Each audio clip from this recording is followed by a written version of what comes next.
Louvado seja nosso Senhor Jesus Cristo, para sempre seja louvado. Sejam muito bem-vindos ao nosso 6º dia do Retiro Quaresmal. Hoje, festa litúrgica da Cátedra de São Pedro. Nos unimos ao nosso querido e amado Papa Francisco, uma adesão afetiva e efetiva, pedindo pelo seu ministério de sucessor de São Pedro, entregando sua vida, intenções, saúde à intercessão, poderosa intercessão da Santíssima Virgem, Mãe da Igreja. Meus caríssimos irmãos e amigos no Senhor, iniciemos então o nosso 6º dia de retiro quaresmal. Pelo sinal da Santa Cruz, livrai-nos Deus, nosso Senhor, dos nossos inimigos, em nome do Pai, e do Filho e do Espírito Santo. Amém. Rezemos pelo Santo Padre, pela Santa Igreja. Uma salve, Rainha. Salve, Rainha, Mãe de Misericórdia, vida, doçura, esperança, nossa salve. A vós bradamos, degredados filhos de Eva. A vós suspiramos, gemendo e chorando neste vale de lágrimas.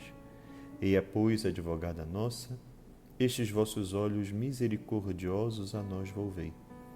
E depois deste desterro, mostrai-nos Jesus, bendito é o fruto do vosso ventre. Ó clemente, ó piedosa, ó doce sempre Virgem Maria, rogai por nós, Santa Mãe de Deus, para que sejamos dignos das promessas de Cristo. Amém. A Santa Igreja nos oferece, nesta bela festa da Cátedra de São Pedro, o Evangelho de São Mateus, capítulo 16, versículos 13 a 19. Repito, Evangelho segundo São Mateus, capítulo 16, versículos 13 a 19. Leio aos senhores. Chegando Jesus ao território de Cesareia de Filipe, perguntou aos discípulos: Quem dizem os homens ser o Filho do Homem? Disseram: uns afirmam que é João Batista, outros que é Elias, outros ainda que é Jeremias ou um dos profetas. Então lhes perguntou: E vós, quem dizeis que eu sou? Simão Pedro, respondendo, disse: Tu és o Cristo, o Filho do Deus vivo. Jesus respondeu-lhe: Bem-aventurado és tu, Simão, filho de Jonas, porque não foi a carne ou o sangue que te revelaram isso, e sim o meu Pai que está nos céus. Também eu te digo que tu és Pedro, e sobre esta pedra edificarei minha igreja, e as portas do inferno nunca prevalecerão contra ela. Eu te darei as chaves do reino dos céus, e o que ligares na terra será ligado nos céus, e o que desligares na terra será desligado nos céus. Tu és Pedro, e sobre esta pedra edificarei a minha igreja. Meus queridos amigos, a igreja tem uma finalidade, que é dizer ao mundo quem é Jesus.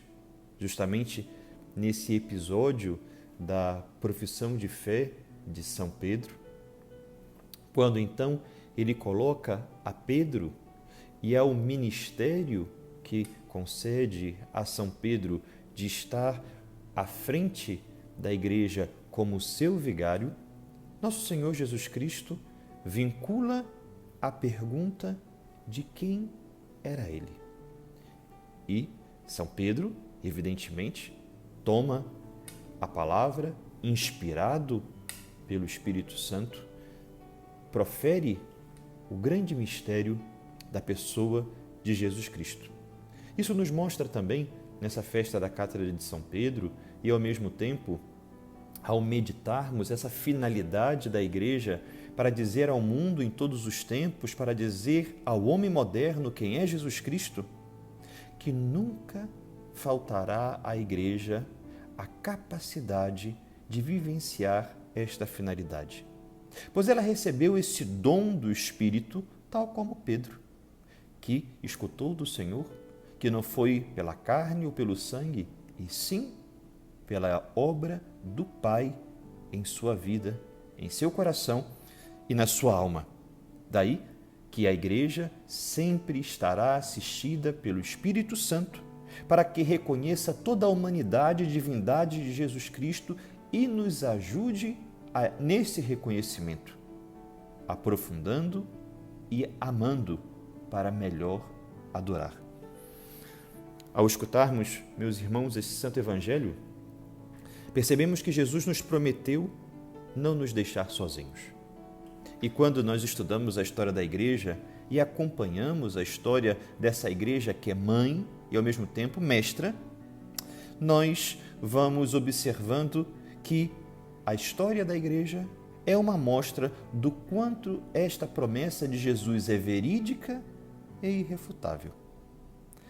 São muitos os diferentes momentos de dificuldade que a Igreja já passou, mas a Igreja sempre ressuscitou.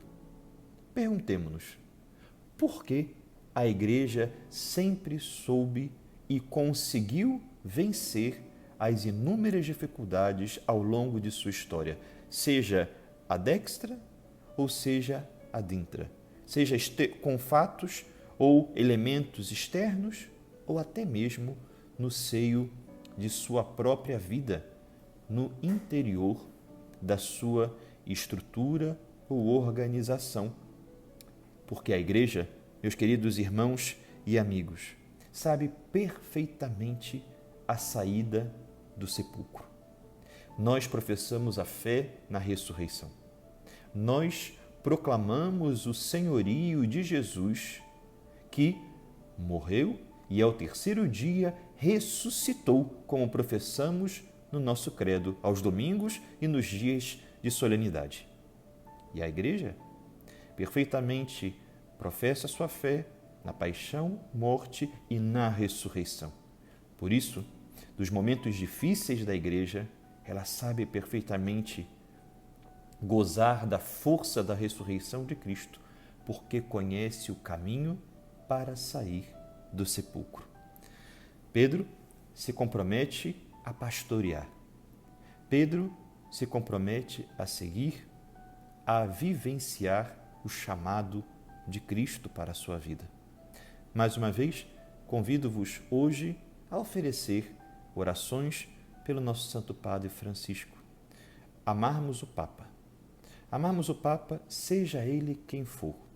E dessa maneira, termos três principais amores na nossa fé católica: Jesus, a Santíssima Virgem e o Romano Pontífice. Rezemos pelo Santo Padre Francisco e peçamos que os inimigos da Igreja nunca prevaleçam sobre seu pontificado e muito menos sobre sua missão. Meus queridos amigos, continuando a nossa temática do retiro quaresmal, aproveitando o ensejo dessa festa da Cátedra de São Pedro, gostaria de hoje abordar sobre o dom da humildade. Como cultivar a humildade? Assim como rezaremos a Nossa Senhora pedindo pelo Santo Padre, pelo seu pontificado como sucessor de São Pedro, peçamos à Virgem também que nos leve à humildade como um encontro com a verdade, nas palavras da Santa Mestra e Doutora da Igreja, Santa Teresa de Jesus. Cervantes já dizia que sem humildade não há virtude que exista. A humildade está presente na obtenção e na conservação das principais e mais eloquentes virtudes da nossa vida. Ser humildes, sabemos que não é fácil. É uma peleja diária, mas nessa peleja diária nós participamos do reinado de nosso Senhor Jesus Cristo, manso e humilde de coração. Quisera então chamar a atenção dos senhores, meus queridos irmãos, para alguns aspectos que devem nos ajudar nesse tempo da Quaresma a não somente edificar traços de humildade nas nossas palavras, nas atitudes, no nosso silenciar, também na nossa oração, mas além da edificação desses traços da humildade, consolidar tantos outros passos que já foram dados. Assim como a fé, o dom da humildade deve ser pedido diariamente. Como já proferi, se nós pedimos o dom da humildade, nós nos encontramos com a verdade de Deus para nós. São João Maria Vianney, o padroeiro dos padres, cuja festa litúrgica celebramos no dia 4 de agosto, tem um pensamento que nos ajudará nessa quaresma a meditar sobre a humildade. Assim dizia São João Maria Vianney: cada dia deveríamos pedir o dom da humildade com todo o nosso coração e a graça de entender que não somos nada por nós mesmos. Não somos nada por nós mesmos. Alguns dizem: nossa, não é fácil pedir a humildade. Eu deixo como sugestão para aqueles que se perguntam como pedir este dom, que volto a repetir a ideia. É uma peleja diária para assim participarmos do reinado de Jesus Cristo, que tem um coração manso e humilde. Deixo a sugestão da leitura e da oração da ladainha do cardeal Merry del Valls. Foi secretário de Estado, esse cardeal anglo-espanhol, do pontificado de São Pio X. E Merry del Valls tem uma ladainha muito bonita, que está forte. Quando nós rezamos e pedimos, realmente sentimos as fibras de nossa alma tremerem, porque o que estamos pedindo a Deus não é fácil. Porém, é importante para a nossa santificação e conversão de cada dia. E dessa forma, esse cardeal, que podemos dizer nasce no final do século XIX e vai morrer no ano de 1930, ele compõe uma ladainha de uma profundidade que até mesmo nos auxiliará nesse exame de consciência cotidiano no aspecto da virtude, do dom da humildade. E nós percebemos que se ficaremos incomodados, seremos desestabilizados, sairemos de nossa zona de conforto quando lermos e rezarmos essa ladainha, porque incomodará o nosso orgulho e as muitas vezes que alimentamos, meus amados irmãos, o nosso amor próprio. A princípio, para pedir a humildade, já é importante querer desejá-la. E quanto mais formos exercitando esse pedido, nós vamos querer vivenciá-la. Em primeiro lugar, querer desejá-la e, posteriormente, querer vivenciá-la.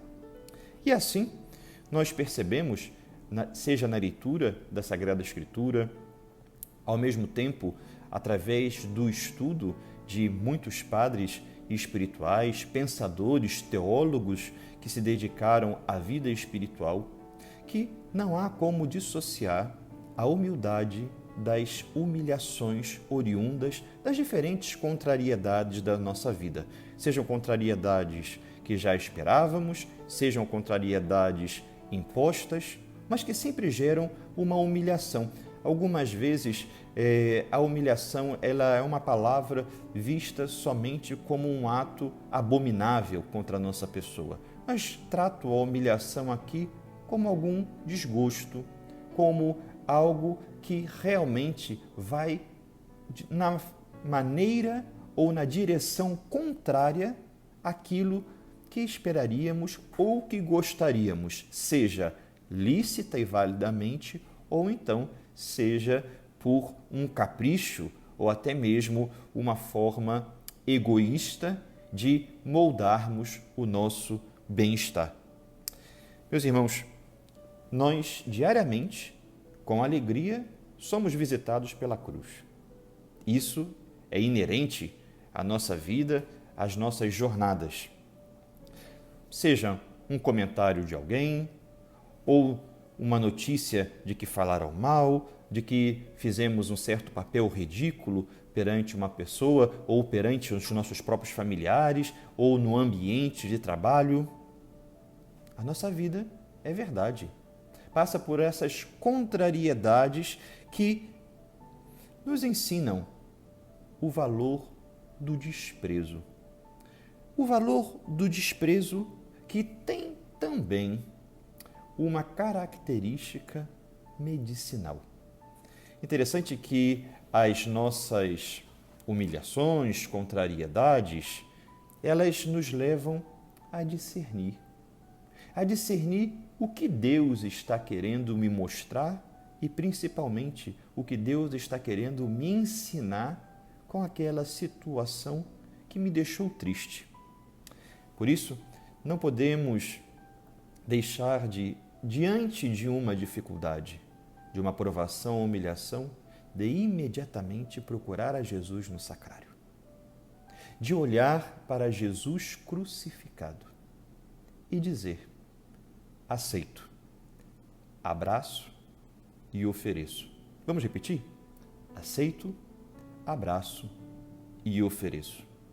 Quando nós aceitamos, abraçamos e oferecemos aquilo que nos dói, e por isso está o valor medicinal do desprezo que a nossa alma então sentiu o choque, nós geramos imediatamente, uma vez mais calmos, porque olhamos para o crucificado ou conversamos com ele no sacrário, nós geramos uma sã e prudente desconfiança de nós mesmos. Alguns podem dizer: nossa, mas a desconfiança de si mesmo não é um vilipêndio à autoestima? Não. A autoestima é extremamente importante para a vida espiritual, porém ele é muito diferente da falsa presunção.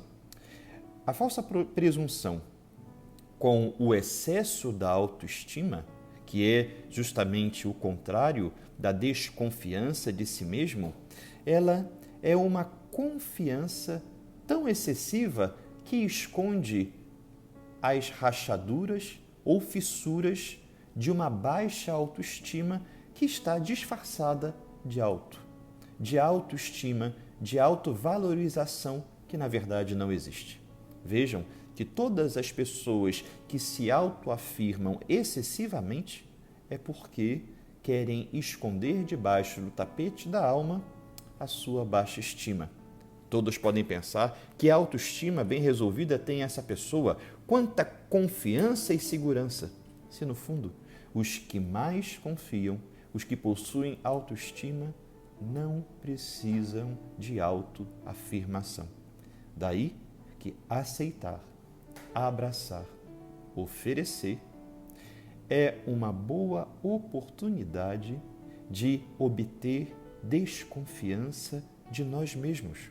Porque a desconfiança de nós mesmos nos coloca nos combates certos da vida espiritual. Caso contrário, se não sabemos qual é a areia em que estamos pisando, vamos sempre caminhar sobre areias movediças e nos colocaremos em risco na fé, na esperança, na caridade e seremos vencidos pelo maligno. Meus irmãos, a humildade, como um dom, nos ensina que somos tudo para Deus e sem Ele não somos nada. Configura a humildade na sua vida, repetindo essa ejaculatória: sou tudo para Deus e sem Ele não sou nada. Sou tudo para Deus e sem Ele não sou nada. Existe uma passagem bíblica, Filipenses 2, versículo 3, que nos ajuda muito no relacionamento para com os demais, vivenciarmos o dom da humildade. E com isso, já vou encerrando este 6º dia de meditação do Retiro Quaresmal.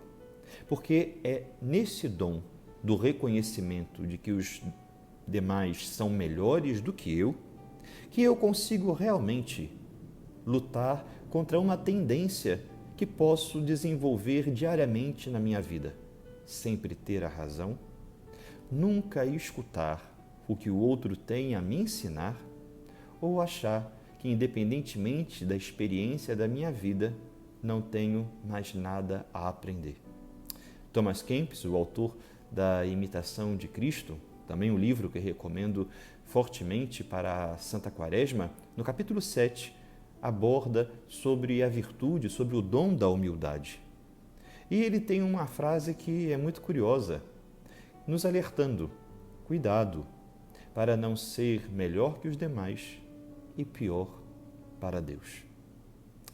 Deixo para os senhores, meus queridos amigos, a leitura bíblica do livro do Deuteronômio, capítulo 30, versículos 11 a 20.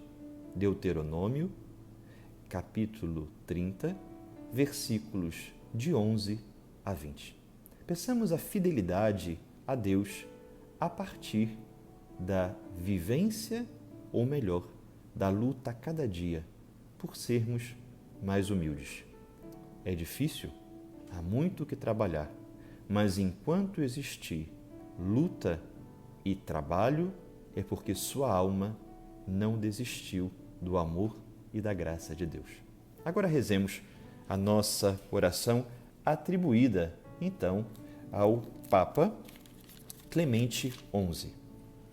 Meu Deus, eu creio em vós, mas fortificai a minha fé. Espero em vós, mas tornai mais confiante a minha esperança. Eu vos amo, mas afervorai o meu amor. Arrependo-me de ter pecado, mas aumentai o meu arrependimento. Eu vos adoro como o primeiro princípio. Eu vos desejo como o fim último. Eu vos louvo como benfeitor perpétuo. Eu vos invoco como benévolo defensor. Que vossa sabedoria me dirija, vossa justiça me contenha, vossa clemência me console, vosso poder me proteja. Meu Deus, eu vos ofereço meus pensamentos para que só pense em vós, minhas palavras para que só fale em vós, minhas ações para que sejam do vosso agrado, meus sofrimentos para que sejam por vosso amor. Quero o que quiserdes, porque o quereis, como o quereis e enquanto o quereis. Abençoe-vos Deus, Todo-Poderoso, Pai e Filho e Espírito Santo. Amém. Até amanhã, no 7º dia do nosso retiro quaresmal. Deus vos abençoe, um dia muito feliz e abençoado.